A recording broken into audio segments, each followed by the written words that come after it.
Alô, alô, eu sou Gustavo Ferreira e começa agora o seu saldo do dia 4 de agosto de 2020, em que o Ibovespa apanhou mais que tapete em dia de faxina. O Ibovespa caía no fim do dia 1,57% para a faixa dos 101 mil pontos, num estrago menor do que foi ao longo do dia, em que o índice passou boa parte do tempo com todas as suas 75 ações no vermelho. No fim do dia, só 9 delas se salvavam.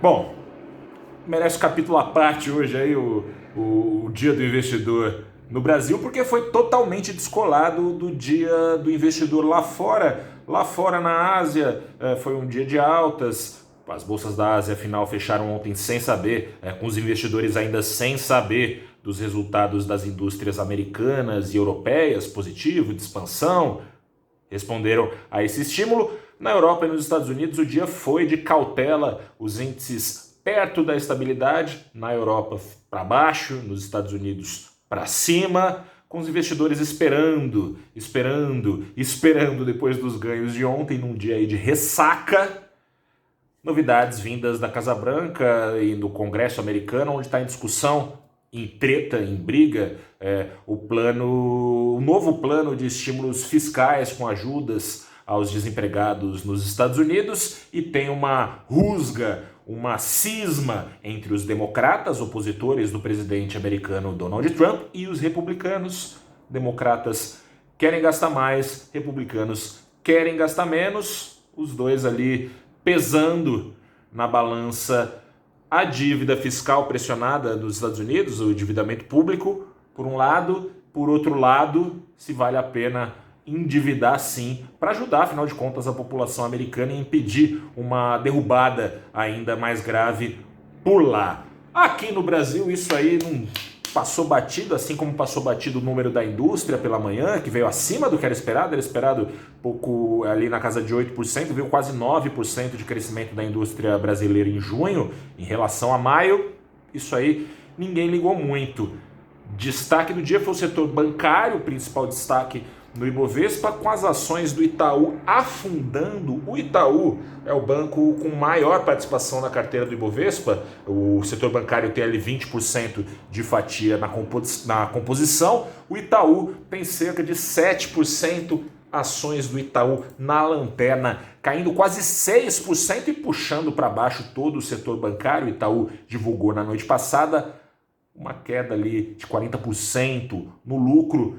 Investidores esperavam do Itaú uns números muito melhores. Bancos dizem que seguem recomendando a compra das ações. É o caso do Citi, é o caso do Goldman Sachs, por exemplo.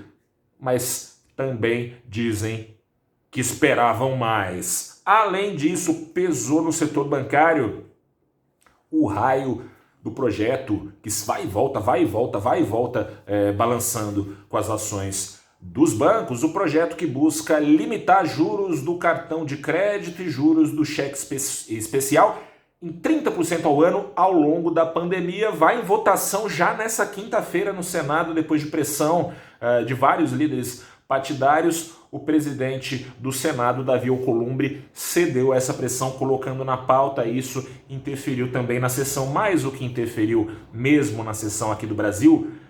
É o momento de cair na real do investidor e das preocupações, de um lado, com a saúde das empresas, por exemplo, do setor bancário, e de outro, as preocupações com a saúde da economia brasileira como um todo. Você deve se lembrar da empolgação e da melhora de perspectivas que vinha surgindo da reforma tributária em discussão no Congresso. Mas ela voltou, a CPMF.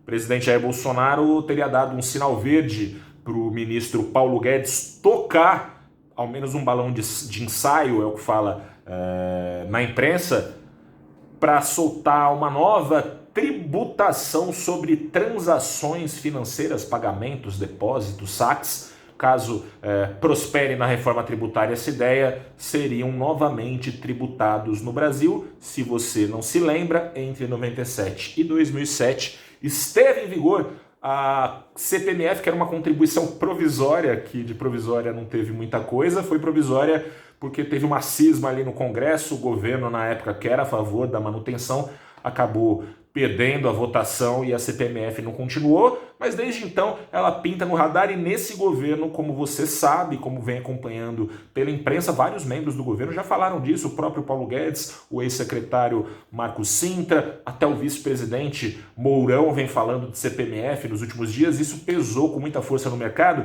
porque o mercado topa, deseja e quer historicamente uma reforma tributária que aumente a eficiência do setor produtivo. A ideia é que, diminuindo o emaranhado ali de impostos do Brasil, que são vários, cada um com as suas peculiaridades, a iniciativa privada ganharia mais produtividade, mas a iniciativa privada considera a CPMF um tiro no pé nessa direção, porque a CPMF, por exemplo, de acordo com o presidente do Itaú Unibanco, que hoje teve teleconferência com ele para explicar aí os números do banco, de acordo com ele, é um imposto que prejudica toda a cadeia produtiva, porque ele cobra várias vezes tributação em vários momentos da cadeia produtiva, encarecendo o produto final.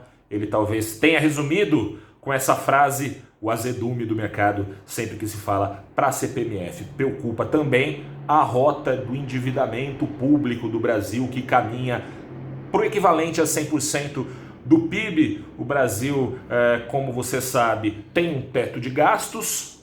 Está saindo na imprensa a pressão sofrida pelo presidente Jair Bolsonaro para ceder à ideia de romper com esse teto, o que traria uma trajetória preocupante para o endividamento do Brasil. Inclusive, tem decisão de juros amanhã. Acho que o Banco Central, caso leve a sério essa ideia de que pode-se romper o teto de gastos no Brasil, vai saber se o Banco Central não muda de ideia da provável queda dos juros nessa quarta-feira de 2,25% ao ano aqui no Brasil para 2% ao ano.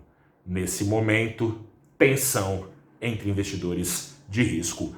Aqui no Brasil, eu sou Gustavo Ferreira, repórter do Valor Invest. Fico por aqui, volto amanhã com mais um saldo do dia. Amanhã tem decisão do Copom. Todos os radares no Brasil mirando para isso. Valeu, gente. Até a próxima. Tchau.